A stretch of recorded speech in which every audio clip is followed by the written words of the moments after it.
গোবরডাঙ্গা বেড়ি গোপালপুর রাজ্য সড়কে নেমেছে নৌকা।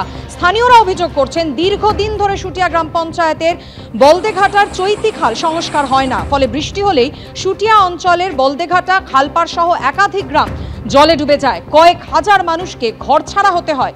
প্রশাসন থেকে শুরু করে জনপ্রতিনিধি গ্রামবাসীদের অসুবিধার কথা জানেন সকলেই, কিন্তু সুরাহা মেলে না। ভাতা নয়, স্থানীয়রা চান ইছামতি নদী সহ বিভিন্ন খাল দ্রুত সংস্কারের মাধ্যমে স্থায়ী সমাধান।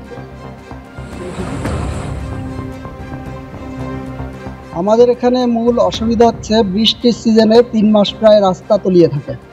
রাস্তায় কোমর অবধি জল হয়, মানুষ বাজারঘাট করতে পারে না, মাঠে ঘাটে কাজ করতে পারে না, সমগ্র চাষের জমি সব জলমগ্ন।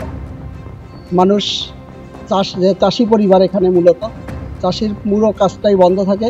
মানুষটা অন্য রাজ্যে যেতে হয় এই সময় ইনকামের জন্য। আর মূলত আমাদের রাস্তা উঁচু করার জন্য বহুবার আমরা চেষ্টা করেছি। যখনই আমরা অবরোধ করি পুলিশ প্রশাসন এসে মেরে ধরে তুলে দেয়, রাস্তা উঁচু হয় না। কেউ আশ্বাস দিয়ে যায়, আশ্বাস দেওয়ার পরে আবার জল কমে গেলে আবার যাতায়াত একই রকম, সব ভুলে যায়।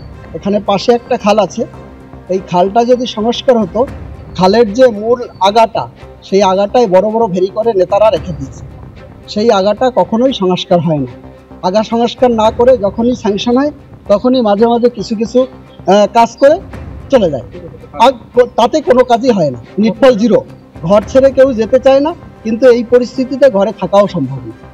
এলাকায় জল, সবার বাড়ি জল, কারোর হাঁটু জল ওঠানে, কারোর ঘরের মধ্যে হাঁটু জল, রাস্তায় মাজা জল, গাড়ি ঘোড়া চলছে না, প্রত্যেক বছরই হয়।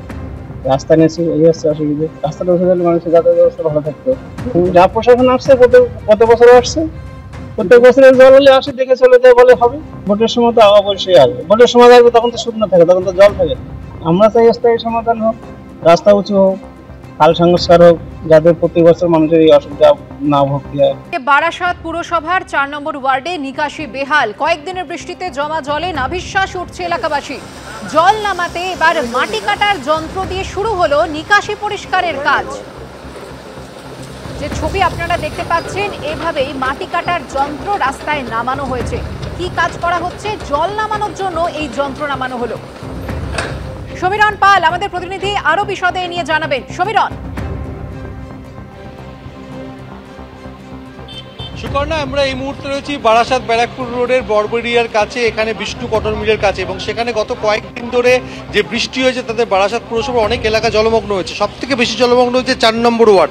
ক্যামেরাম্যান দীপ্ত তোমাকে ছবিটা দেখাচ্ছে যে বারাসাত ব্যারাকপুর রোডের ধারে 4 নম্বর ওয়ার্ড লোকনাথ সরণি, সেখানে জলমগ্ন হয়।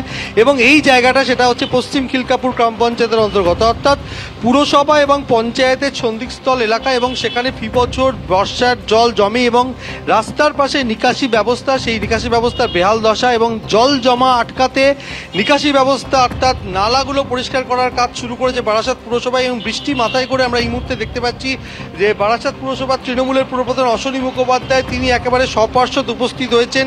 জেসিবি নামানো হয়েছে এবং রাস্তার পাশে যে সমস্ত নালা রয়েছে, নালার আবর্জনা, দীর্ঘদিন ধরে নালার আবর্জনা সেগুলো জমে গেছে। এবং শুধু তাই না, বারাসাত ব্যারাকপুর রোডের ধারে ব্যাঙের ছাতার মতো গজি উঠেছে বিভিন্ন রেস্তোরাঁ, ক্যাফে। তাদেরকেও ইতিমধ্যে পুরসভার তরফ থেকে নোটিশ দেওয়া হয়েছে এবং তারা না সরে গেলে তাদেরকে উচ্ছেদ করা হবে, কেননা তারা রাস্তার পাশে এই সমস্ত নিকাশি ব্যবস্থা সেখানে প্রতিবন্ধকতা তৈরি করছে। আর এই প্রতিবন্ধকতা দূর করতে এই মুহূর্তে পুরসভার তরফ থেকে কড়া পদক্ষেপ নেওয়া হয়েছে।